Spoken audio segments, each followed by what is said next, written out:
Wouldn't we want more workers? No, we want wages to go up for American workers. Yeah. It's the opposite. Well, so you want to restrict the labor pool so that you guys get the jobs first, not some competitor from Korea or Japan that comes in and steals your tech job.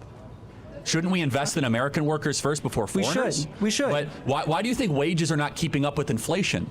Because we're bringing in millions of people into this country every single year that you guys have to compete against, and they don't have student loan debt. If we're bringing so they're able to undercut wages every single year. Yeah, continue. If we're bringing in so many people, I don't think we would have as low unemployment as we would right now.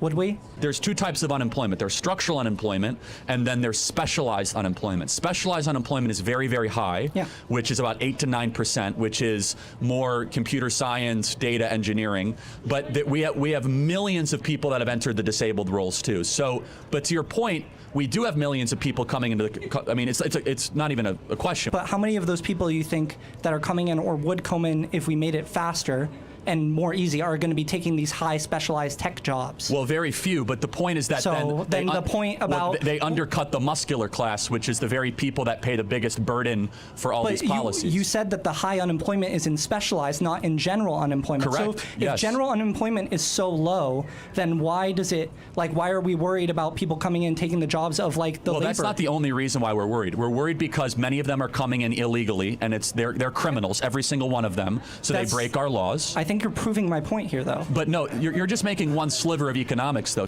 Numbers aside, how many of you guys have seen things get so expensive in the last year and a half? Okay, so that's just... I agree, but I think we have different reasons, because I see that major companies... Why are prices going up? I see major companies are owning different things like cereal brands. There's like 2 companies that own all cereal brands, and when they can increase the prices continually and say, hey, look, guys, it's inflation. If that's the case, then why are small businesses raising their prices?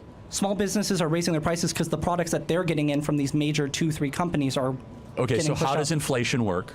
Inflation works by having more money in the system, and generally, because of that, your dollar is worth less, and then your wages don't really increase. And because your wages don't increase, everything's costing more to you. So true or false, we have injected around $10 trillion of new money in the last 3 years. Absolutely. Okay, and so that is the number 1 reason why we're seeing prices increase. Absolutely, but I think it's slowed. The inflation itself has slowed down a lot, and the prices themselves... It depends on what good or service you're talking about. I agree, and I think the reason it's what good or service is because the goods or services that are in control of borderline monopolies are able to raise their prices more and more. That's why when you go to the grocery store, the big issue is a bunch of things are going up that are controlled by major companies that are supplying all these grocery stores, right?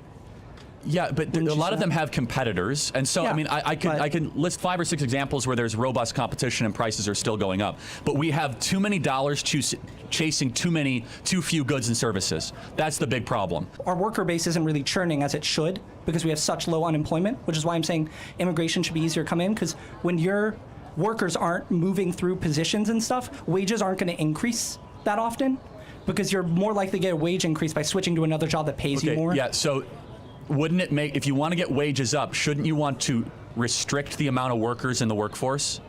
I mean, so if you have 200 people you could hire to fix a window, or 30 people to hire to fix a window, which pool is going to have the higher average wage? I think the smaller pool would. Okay, we agree. The issue is a lot of people right now aren't wanting to go switch to other jobs all the time. And when you get more people in more jobs, you're likely to have more churn through there.